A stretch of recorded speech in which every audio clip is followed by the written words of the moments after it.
Bonsoir à tous et bienvenue dans notre édition régionale. Voici nos principaux titres. Un trafic de cocaïne, des débats et des conférences. Et puis côté culture, vous découvrirez une jeune auteure guadeloupéenne, Stéphanie Mellon-Renette, chercheuse et slameuse. Elle viendra nous parler de ces deux actualités. Une curieuse affaire de trafic de cocaïne entre la Guadeloupe et la région parisienne. Un homme est mort après avoir bu un mélange d'eau et de cocaïne alors qu'il croyait boire du rhum. Les faits remontent à juillet dernier. Un homme en provenance de la Guadeloupe a voyagé avec plusieurs bouteilles de rhum dans ses bagages. Du rhum qui n'en était donc pas en réalité, acheté dans une épicerie des Abîmes. Deux Guadeloupéens sont incarcérés depuis à Bémao. Le point avec Alex Robin. En bref, vous le savez, c'est demain que le LKP appelle à une journée de mobilisation. Le collectif a déposé un préavis de grève de 24 heures reconductible, à prévoir donc des perturbations dans de nombreux secteurs. Notez que la municipalité de Pointe-à-Pitre observera une journée de solidarité à la demande du maire. Les services de la mairie seront donc symboliquement fermés pour l'occasion demain samedi. Saint-Martin cherche des solutions pour ses chômeurs. Un schéma de cohésion sociale sera très bientôt lancé sur l'île. Le président de la collectivité en a fait l'annonce aujourd'hui. Un programme qui vise à mieux former les demandeurs d'emploi avec l'appui du Pôle emploi, dont le directeur était en visite sur l'île aujourd'hui. Le reportage de Nadine Priam et de Jean-Pierre Vétois. En bref, Victorin Lurel, le président de région, a été désigné par la Fédération socialiste guadeloupéenne pour emmener la liste de rassemblement du parti aux prochaines élections régionales. Ce sera en 2010. Victorin Lurel qui briguera donc un second mandat à la tête de la collectivité régionale. Un label pour inciter les professionnels du tourisme à s'ouvrir aux personnes handicapées. Et il n'est pas toujours simple, en effet, pour une personne handicapée de trouver des sites et des hébergements adaptés.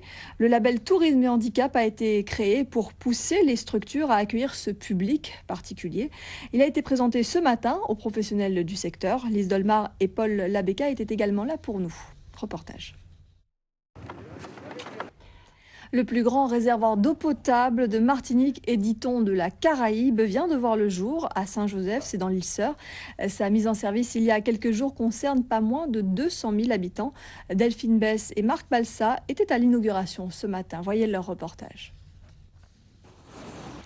Le Conseil général à l'heure du créole pendant tout le mois d'octobre et jusqu'à la journée du 28. Une série de rencontres est organisée. Concours d'écriture et des meilleures prestations d'éloquence en créole, table ronde. L'occasion aussi de présenter le manuel de la graphie du créole guadeloupéen, un document qui permet de mieux comprendre et de mieux s'approprier cette langue régionale. Yolande Poletti-Duflo, Rony Maletti. Ce ne sont pas des professeurs, mais leur contribution permet souvent aux élèves de percevoir les matières enseignées avec plus de décontraction. Ce sont les assistants en langue.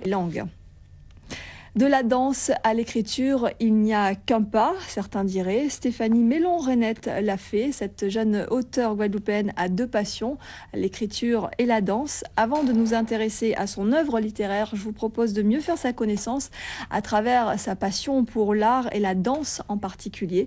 Paul-Henri Scoll et Rémi de France nous révèlent l'autre facette de Stéphanie Mellon-Renette, qui est d'ailleurs notre invitée ce soir. Reportage.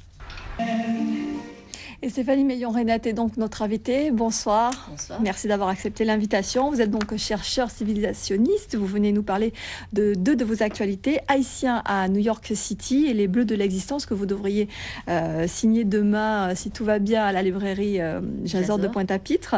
Alors 2 œuvres dans des registres complètement différents. Le dernier, les Bleus de l'existence, est beaucoup plus personnel, plus intimiste, j'ai envie de dire.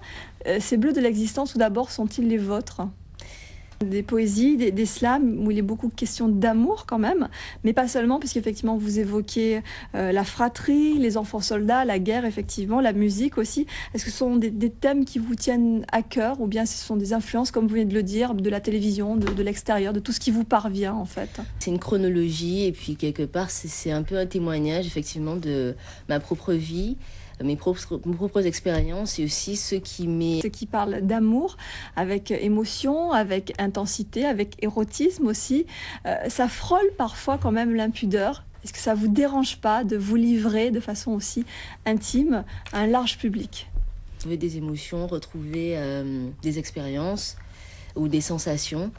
Voilà, donc cyanophobie, ou on peut l'appeler. Autre que les Afro-Américains, puisqu'il y a déjà pléthore de travaux qui ont été effectués. Pour moi de le faire.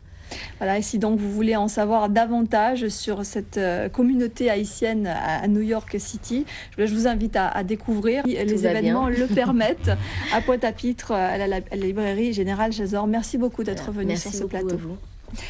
Fenêtre sur mon bigidi à moi, c'est le nouveau spectacle de Lina Blue qui fait son retour sur scène. La chorégraphe est dès ce soir en représentation au Centre culturel de Sonis, aux Abîmes. Demain également, mon bigidi à moi, une pièce que nous avions découvert en avril dernier. Je vous propose d'en voir un extrait. C'était un reportage de Paul-Henri Scoll et de Christian Danquin. Je vous en parlais dans les titres à 19h, le retour au calme au lycée du Charmois à Basse-Terre. Après avoir boycotté les cours dans une ambiance plutôt électrique, les élèves ont retrouvé leur classe. Le proviseur de l'établissement, qui a tenu à rencontrer les parents, souhaite que les responsabilités soient clairement établies et les coupables sanctionnés. Le point avec Jackie Massico et Thierry Philippe. L'attention est...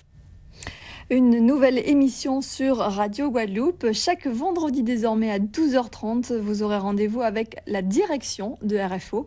Une manière pour notre station de se mettre à votre écoute, mais aussi de mieux vous informer sur nos programmes et nos différentes émissions. Quels sont les événements sportifs ou les rencontres à ne pas manquer ce week-end? Quelle équipe déciderez-vous d'aller encourager? Pour vous aider à faire votre choix, voici le panorama sportif du week-end sélectionné pour nous par Eddy Golabcan. Et c'est sur cette note sportive qu'on se quitte. Merci à vous de nous avoir suivis. Prochain rendez-vous de l'information demain à 19h. Je vous souhaite à tous une très belle soirée sur Télé Guadeloupe.